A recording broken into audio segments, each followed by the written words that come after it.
Hi guys, it's me, Dimension Bows, and that's right, we finished set 11. It's finally done. I think this is the longest set ever because I took a break, but we have all of set 11 right here. So I have them in order in which I made it, besides the forbidden cards, which are kind of tacked on the end.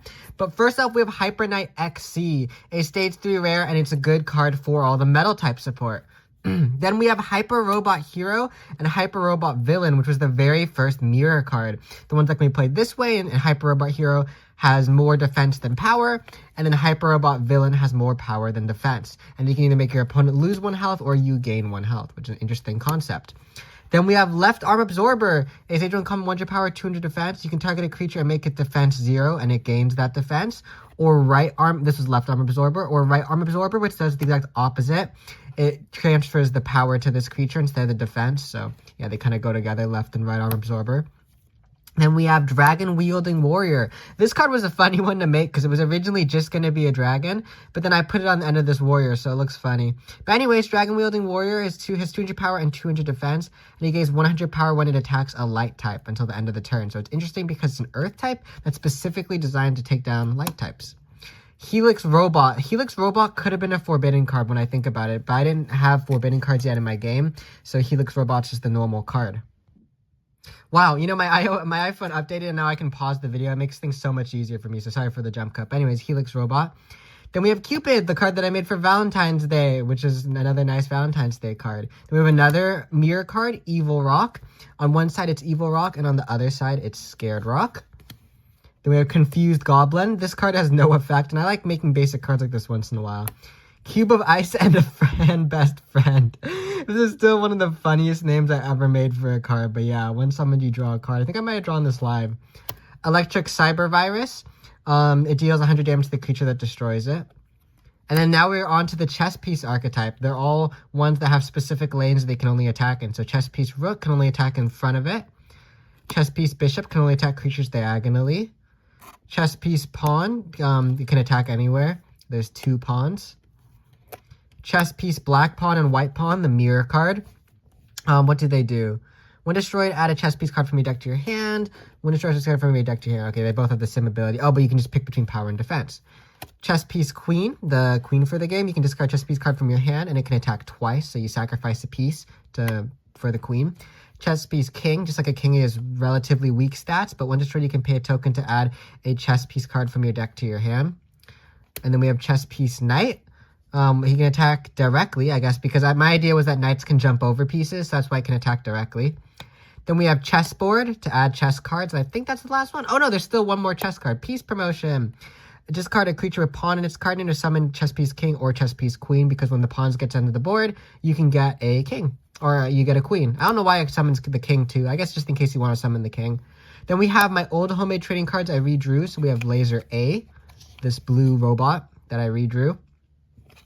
Then we have Laser X, the red robot that I redrew. And these are the colors that I pictured when I drew it too. So yeah. Mutant Booger. That's a really silly card. It's just like dripping down into snot. Then we have Blind Dragon. This is for my blindfolded card challenge. Definitely a fun video if you guys haven't seen that already.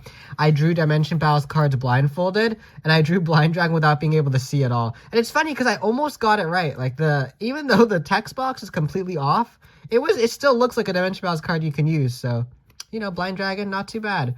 Manga Umbrella Fighter. It's funny that I randomly decided to add cards for the manga archetype because I really forgot about all the manga cards. That I just randomly added a new manga card just in the middle.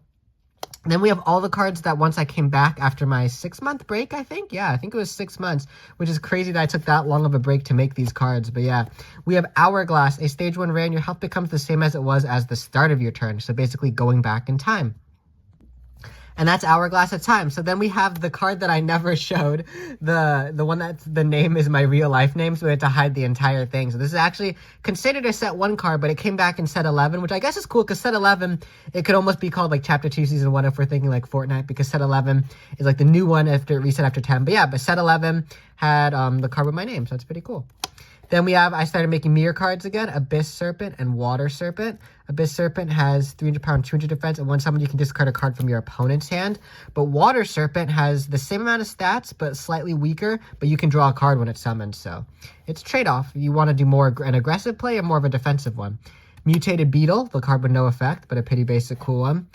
Elven Bow and Arrow, equipped to an Elven or Grass type card, it gains 100 power. Also, the equipped creature's power is now exactly 200, and it can attack directly. And the funny thing about this is it says to equip to an Elven or a Grass type card. There is no, I don't think I have an Elven card in the game. I don't know why I titled it that, but I think I was going to make an Elven card, but I didn't end up doing that. Yeah. Then we have Renegade Knight. It's able to come with 200 power and 200 defense, and you can destroy one stage 1 creature on your field, and it gains that creature's power until the end of the turn. Renegade Knight is another really good card. It could have been, it's a better looking knight than the chess piece knight. Similar design, but Renegade Knight just looks way cooler. Building Guy, he's a funny card. Then we have the cards for the Forbidden cards. We have Red card, the one that lets you draw for the bottom of the deck. Because if you guys don't remember, the Forbidden cards are at the bottom of the deck, so you have to draw them somehow. So that's why I invented Red card. And card duplication to copy an item card. Now, it doesn't have, you don't have to copy Red card even, you can copy any card. Like if you want another Elven Bow and Arrow.